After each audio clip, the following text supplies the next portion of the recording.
tous et bienvenue sur le podcast du Cappuccino et des livres. Le temps d'un cappuccino, nous allons parler de livres et d'écriture, mais pas que. Je suis Jess Angel, j'aime autant lire des histoires qu'en raconter et j'avais envie de partager avec vous tout mon univers. Et quoi de mieux qu'un podcast pour le faire ? Alors allons-y, c'est parti.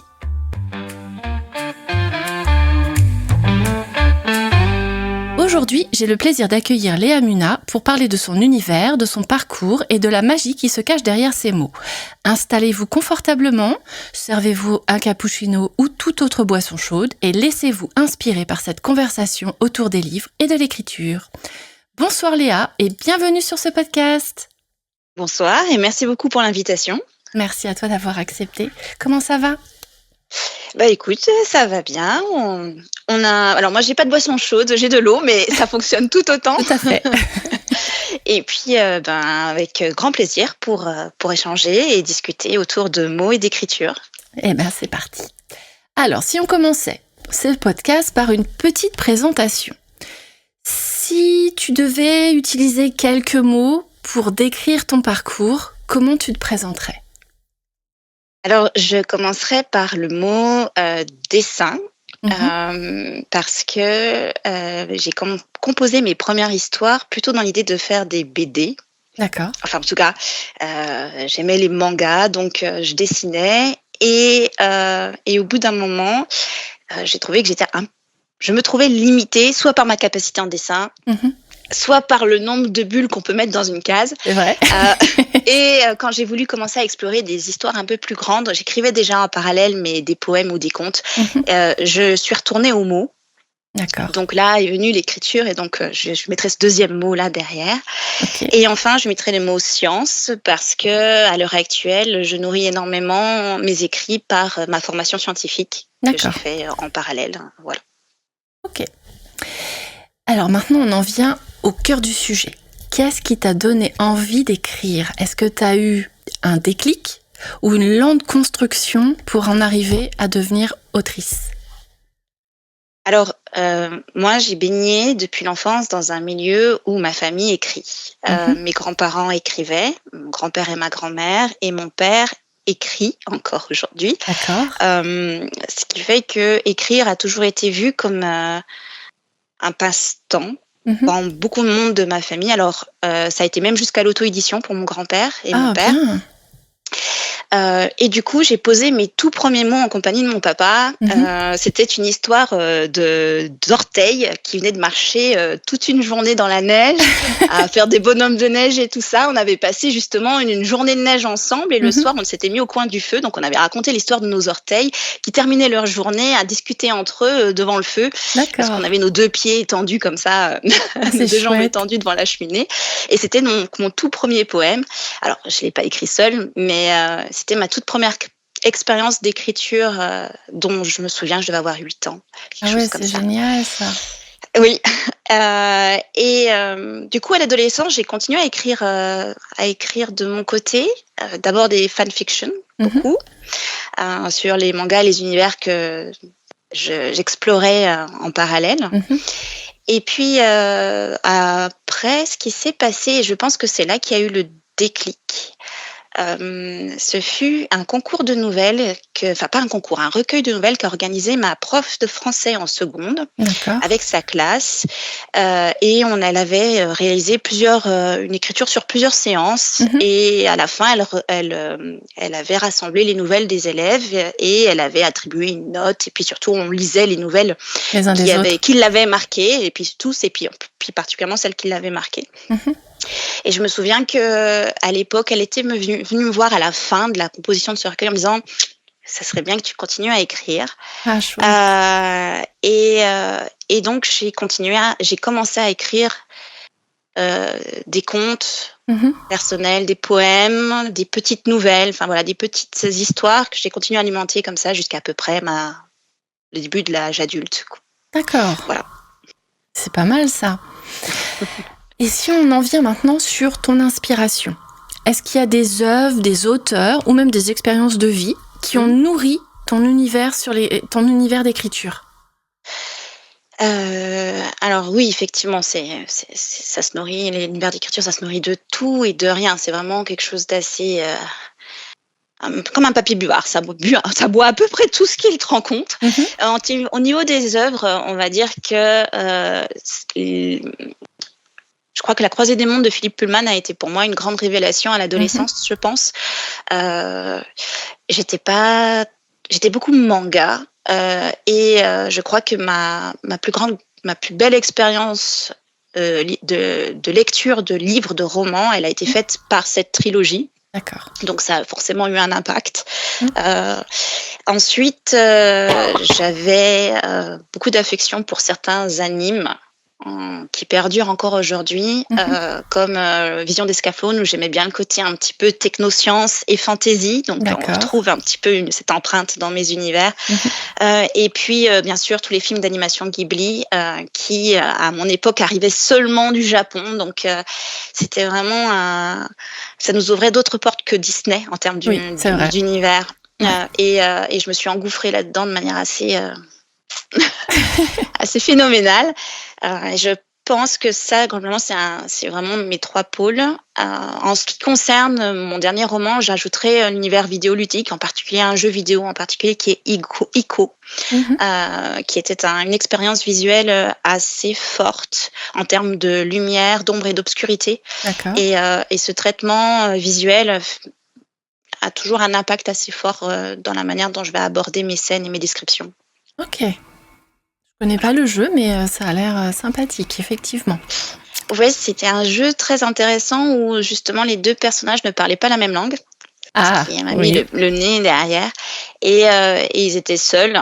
Et donc, c'était énormément beaucoup de jeux d'ambiance autour des 2 personnages, puisqu'il n'y avait pas beaucoup d'échanges et de dialogues. Et j'ai trouvé ça très intéressant et émotionnellement très fort. Ouais, j'imagine très bien. Si tu devais décrire l'âme de tes romans, ce serait quoi ? Un thème, une émotion, une couleur ? Alors, je crois que j'ai réfléchi beaucoup à cette question et je crois que ce que j'aime, c'est ce qui peut se créer à la jonction de contrastes forts.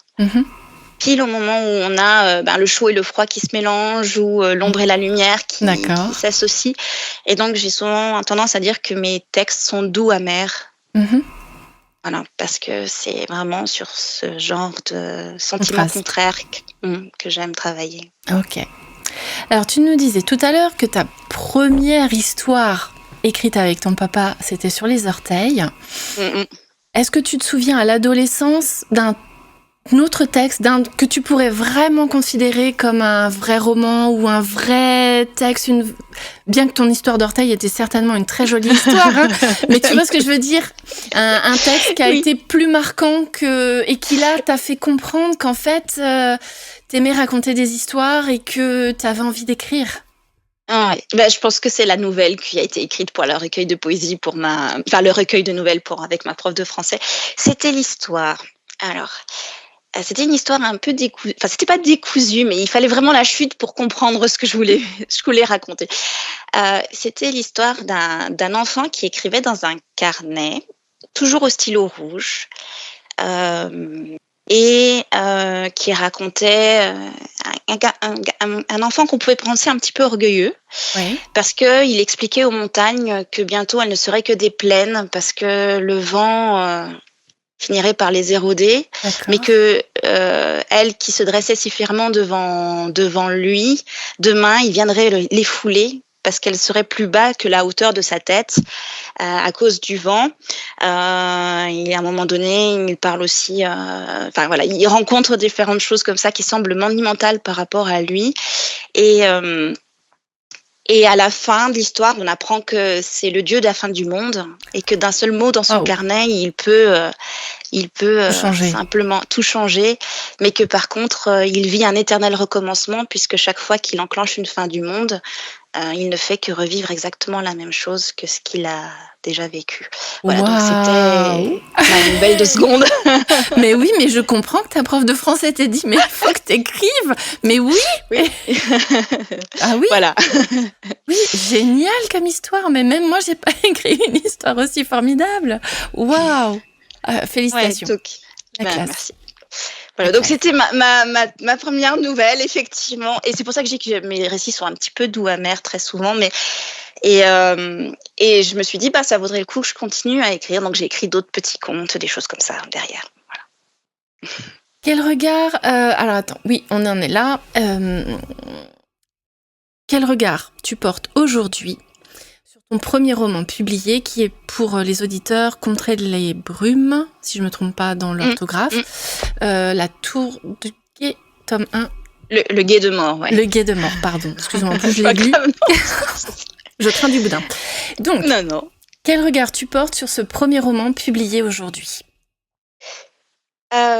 C'est un peu compliqué parce que la publication n'est pas très vieille, donc comme elle date que de mai, pour l'instant, moi j'ai encore un regard très frais et très enthousiasme de jeune autrice publiée. Donc le recul est peut-être pas assez suffisant pour avoir beaucoup à apporter à cette question. Donc moi, pour l'instant, j'ai surtout un profond sentiment d'accomplissement. Ça, c'est sans doute la première chose qui me vient en tête.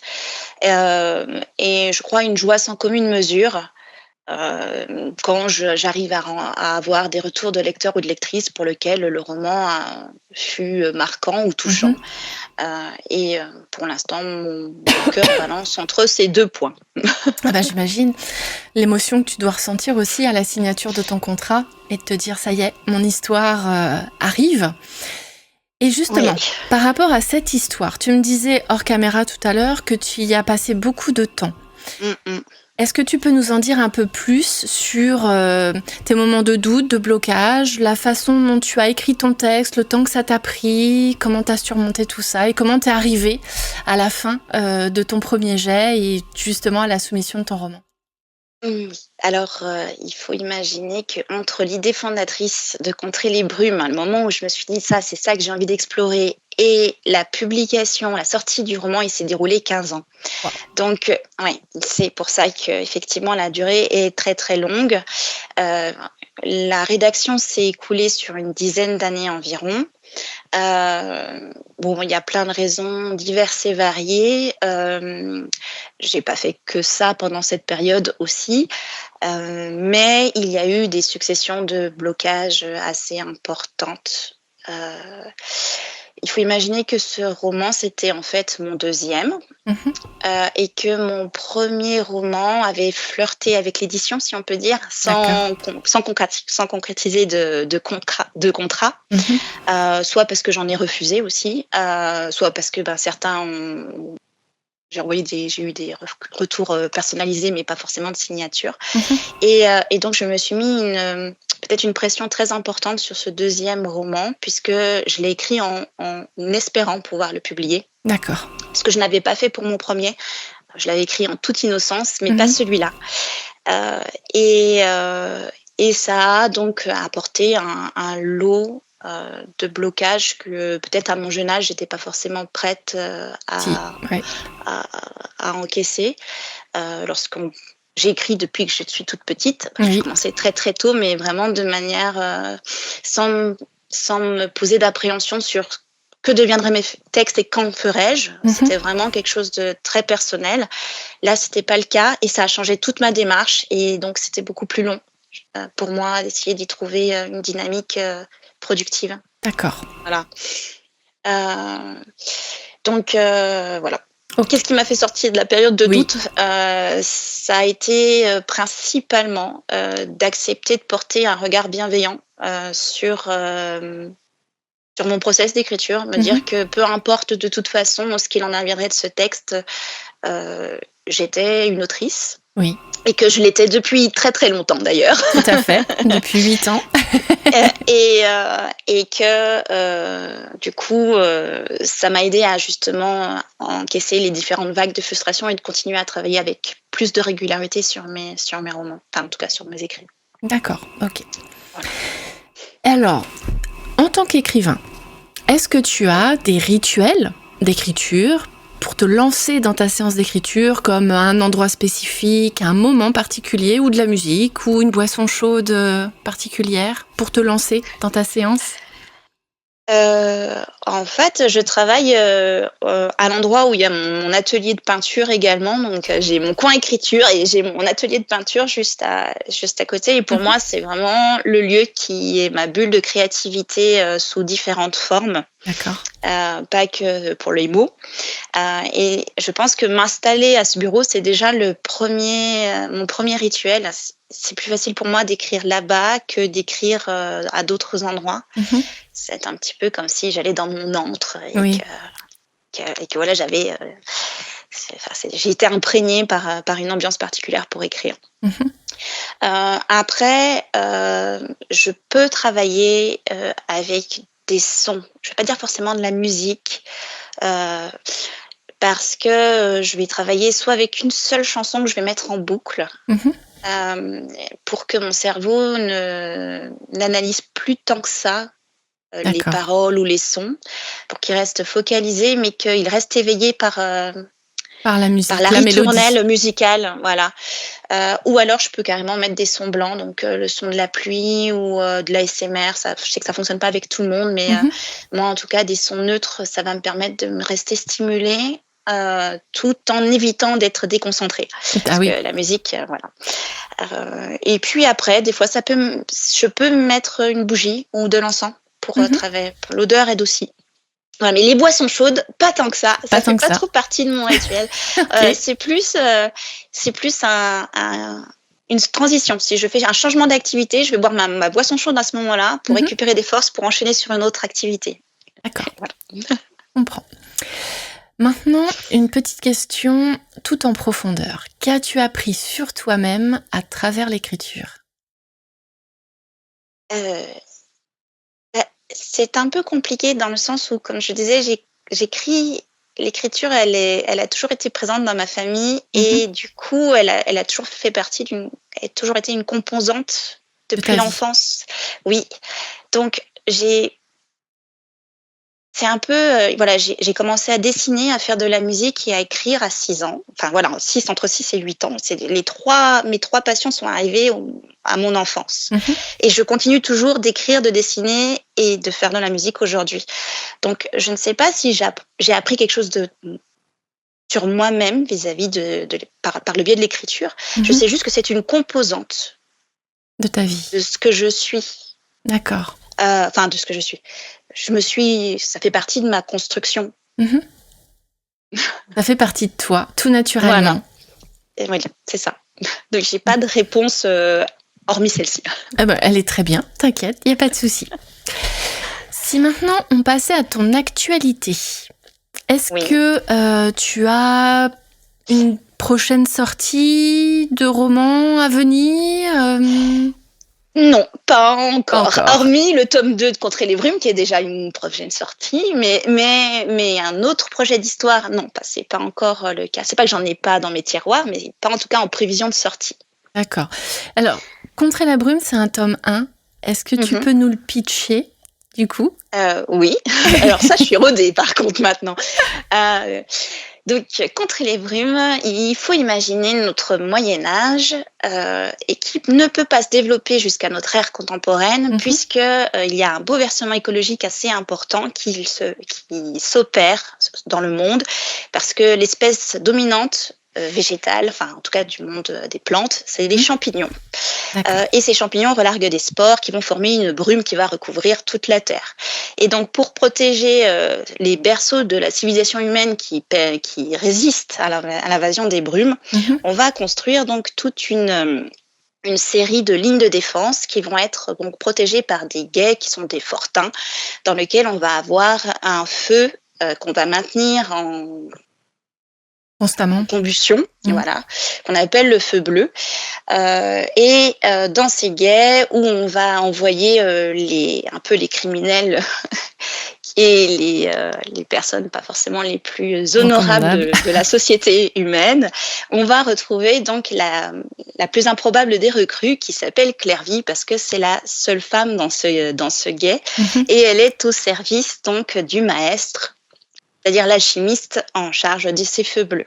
D'accord. Clairvy, en plus de devoir essayer de trouver sa place dans ce milieu d'hommes, elle a un petit secret parce que le soir, quand elle dort, elle voyage donc dans les brumes, à un endroit où l'espèce humaine ne met plus les pieds depuis très très très longtemps, sous la peau des chimères qui les peuplent. D'accord. Jusqu'au jour où un jour, on ramène de ces brumes un être qui est un peu chimère, un peu humain, qu'on va appeler le chiméron. Et tous, au Guet de Mort, se questionnent de savoir si c'est une menace que charrient les brumes et qu'il faut très vite éradiquer, ou si finalement c'est la preuve qu'il existe un salut pour l'humanité un petit peu plus loin, un petit peu plus profond dans les brumes. D'accord. Et Clairvy va devoir se positionner. Pas mal. Je sais que le pitch est un exercice difficile. Oui. Et donc là, tu as un tome 2 qui arrive bientôt. Ça va être une suite ou une autre façon de voir ton histoire de base ?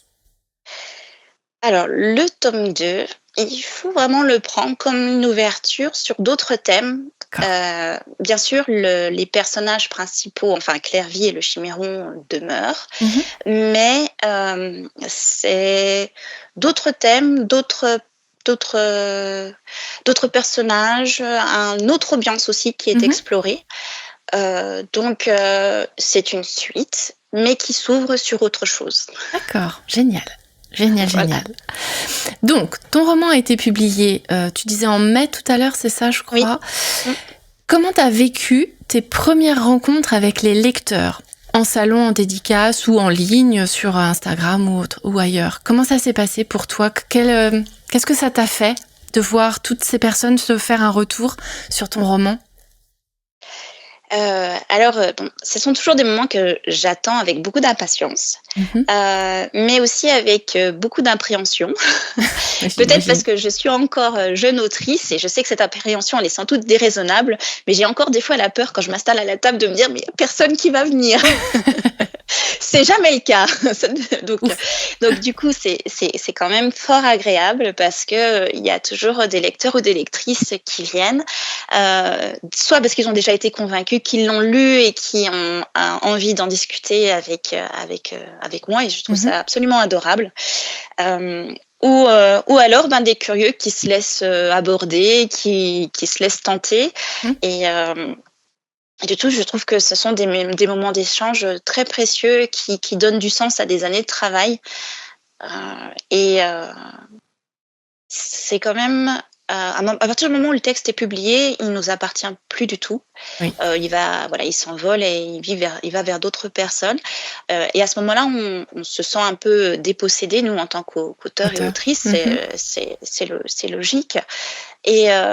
Et rencontrer les lecteurs et les lectrices de ces romans, c'est la manière de constater qu'en fait, c'est pas une dépossession, c'est une transmission. Voilà, c'est parti de nous pour arriver dans le cœur de quelqu'un d'autre. Et ça, c'est beau. Oui, effectivement. Je suis d'accord. Donc, tu disais tout à l'heure que tu n'avais pas de prochaine sortie, mais est-ce que tu as de nouveaux projets, hormis le tome 2 de Contrer les brumes, est-ce que tu as d'autres idées de romans qui viennent te titiller et que tu as envie d'écrire ? Oh oui, bien sûr, il y en a pas mal en 15 ans. En fait, il y a des idées qui se sont poussées bien incrustées dans mon tiroir et qui disent c'est mon tour. Voilà, donc du coup, oui, j'ai un projet dont le premier jet est fait. Donc, il faut que j'entame une réécriture solide de ce projet. Et puis, un autre qui doit entamer un long brainstorming. Donc, je vais être vraiment très occupée, oui, pas de souci pour les mois à venir. Histoires. Voilà. C'est bien, tant mieux. Bon, tu nous as teasé ton prochain roman. Je vais te passer l'exercice et on va passer à la catégorie conseils et inspiration. Alors, quelle lecture t'a le plus marqué ? Qu'est-ce que tu recommanderais à lire à tout aspirant auteur ?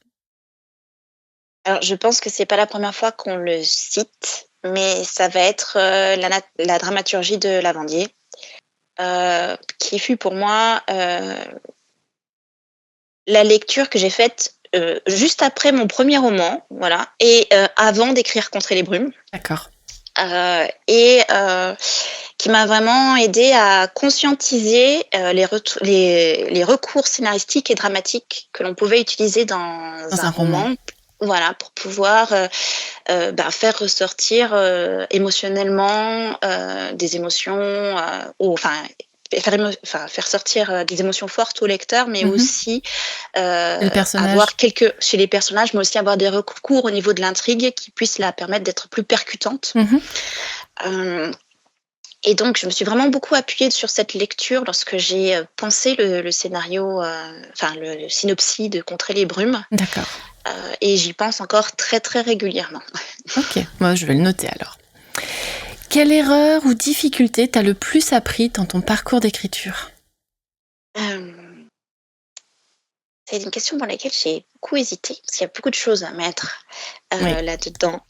Moi, je pense que si je me réfère à mon premier roman, Mhm. parce que déjà, quand j'ai écrit Contrer les brumes, j'avais déjà progressé en termes de conception d'histoire. D'accord. Mais mon premier roman, je l'ai vraiment écrit avec une innocence folle. Du jeune auteur, oui. Voilà, j'ai ouvert Word et je fais c'est parti. Et du coup, je pense que j'ai voulu y mettre tout ce que j'aimais bien. Mhm. Et à la fin, c'était compliqué d'en sortir une trame avec une direction bien, bien claire. Et donc, je dirais que la première difficulté, c'est de prendre conscience que on n'a pas besoin de 36 000 idées pour écrire un bon roman. Mhm. On peut se suffire d'une seule bonne idée, à condition de l'exploiter au maximum, d'en tirer tout son jus, Mhm. pour en... Et ça permet de faire un bon roman. Il n'y a pas besoin D'accord. d'en mettre 36 000 couches. Voilà. Une idée essentielle et après on la développe, on l'approfondit et on en fait quelque chose qui ressort. Ok. Si tu devais donner un conseil à l'écrivaine que tu étais à tes débuts, peut-être celle de 8 ans, peut-être celle de l'adolescence avec sa nouvelle, qu'est-ce que tu lui dirais ? Eh bien, de continuer à utiliser des cahiers pour écrire, des carnets, et pas vouloir passer sur Word directement. Ouais. Ok. Voilà, j'ai découvert, pour moi, il est plus simple d'écrire les premiers jets, en tout cas de manière manuscrite. D'accord. Parce que moi, le premier jet, c'est ce qui est le plus difficile à écrire. Mm-hmm. Du coup, c'est beaucoup plus agréable pour moi de le faire sur un carnet. Sur un carnet que de le faire sur l'ordinateur. Et comme tous les jeunes, dès que j'ai eu mon premier ordinateur étudiante, j'ai commencé à écrire sur ordinateur, alors qu'avant j'écrivais sur papier. Oui. Et ça a été pas mal une source de blocage parce que j'avais vraiment ces besoins, comme c'est très propre, ces pages-là, et qu'on peut revenir en arrière et qu'on peut chipoter pour un petit accent, un petit mot, eh bien, on perd très vite l'essentiel. Le flow. Ouais. Ouais, voilà. Et alors que sur le papier, je m'interdis de revenir en arrière. Donc les premiers jets coulent beaucoup mieux. Donc voilà, ce serait mon conseil. Continuer à écrire sur des feuilles. Sur le carnet. Ouais. C'est comme Amélie Nothomb, du coup. Je crois qu'elle écrit aussi sur des carnets et après, elle retravaille son texte. C'est une bonne idée parce que ça doit permettre aussi, tu sais, quand tu as ton texte décrit manuellement, quand tu le mets sur ton ordinateur, ça te permet peut-être aussi de mieux voir les choses. Alors déjà, ce que je trouve moins intéressant, c'est qu'il y a un objet qui se crée. Alors ça, c'est quelque chose que j'aime beaucoup.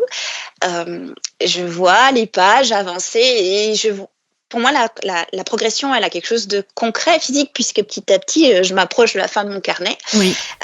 Ensuite, la deuxième chose que j'aime beaucoup faire, c'est y mettre plein de post-it. Des fois, je fais des petits bouts de dessin que j'accroche au niveau de mes carnets. Donc, du coup, quand je les ouvre, je dis « Ah oui, là, je pensais à ça » ou je mets des petits schémas. D'accord. Donc, ça devient un moyen de structurer. Un outil de réflexion. Oui, ça permet en même temps que c'est un outil de rédaction. Ça te permet de structurer ton texte, structurer tes idées, structurer ce qui doit faire partie de l'intrigue et des personnages. Ok. C'est ça. C'est pas mal. Et le dernier point, c'est... Alors, je pense que la phase la plus rébarbative, ça va être vraiment le moment où il va falloir retranscrire mot par mot sur le texte. Je n'ai pas encore passé le cap de passer par la dictée pour le faire. Je pense qu'à terme, c'est sans doute ce qu'il faudra que je fasse. Mais Mais par contre, il y a déjà le moment de la rédaction où on repasse sur l'ordinateur, c'est déjà presque une première réécriture parce qu'on est déjà en train d'intercaler ces petits post-it et ces petites notes. Donc, ça permet déjà de travailler l'étape de la réécriture. C'est pas mal. C'est pas mal comme conseil. Et ça s'emmène partout. Bah oui, tu peux l'emmener effectivement partout. Bon, par contre, ça se perd aussi, donc ça, il faut faire attention.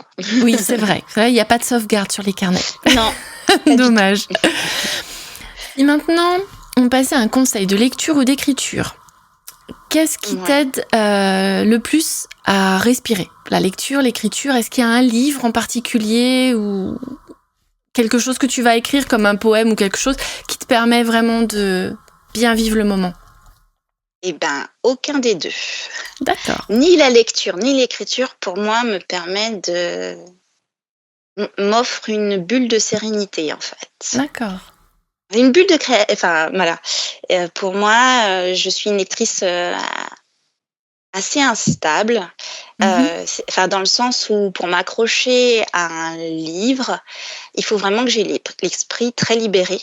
D'accord. Et c'est pas la lecture qui va permettre de libérer mon esprit. Il faut que ça soit déjà le cas avant. J'ai toujours un livre en cours, mais par contre, donc j'ai des temps de lecture de qualité, pas tant que ça. D'accord. Et de même, pour moi, l'écriture, ça me demande une hyper-focalisation qui n'est pas du tout source de détente. Et donc, ma zone, mon sas de décompression, pour moi, ça va être la peinture. C'est vraiment le moment où mon cerveau déconnecte et jouer de la musique. Oui, je crois que je t'ai vu jouer de la harpe dans une de tes stories. Chanter ou jouer de la harpe, voilà, c'est la musique et la peinture qui me permet de déconnecter. D'accord, ok. Maintenant, si on veut te suivre, ton actualité, savoir ce que tu écris, où est-ce qu'on peut te retrouver ? Eh bien, je pense que le mieux, c'est sur Instagram. C'est là où je suis la plus régulière et sans doute la plus accessible. D'accord, je vous mettrai tout dans la barre d'infos, ne vous inquiétez pas. Ok, merci Léa pour ce beau moment passé ensemble. On arrive à la fin. Merci d'avoir partagé avec nous tout ton univers. Avant de terminer, est-ce que tu as encore quelque chose Est-ce que tu as envie de partager encore quelque chose ou tu penses que tu nous as tout raconté de toi ? Alors, j'espère ne pas vous avoir tout raconté de moi. Gardons des surprises. Voilà, j'aimerais garder ma petite zone de mystère et vous inviter donc à en découvrir plus, soit par le biais de mes écrits, soit par le biais de mes dessins et de mes peintures. Mais voilà. Mais sinon, je te remercie énormément pour cette invitation. Ce fut un moment très agréable et j'ai beaucoup apprécié travailler sur ce podcast avant d'avoir l'occasion d'échanger véritablement. Merci beaucoup. Donc pour retrouver toute l'actualité de Léa Muna, rendez-vous donc, comme je vous l'ai dit, dans la barre de description, je vous mettrai l'adresse pour aller sur Instagram.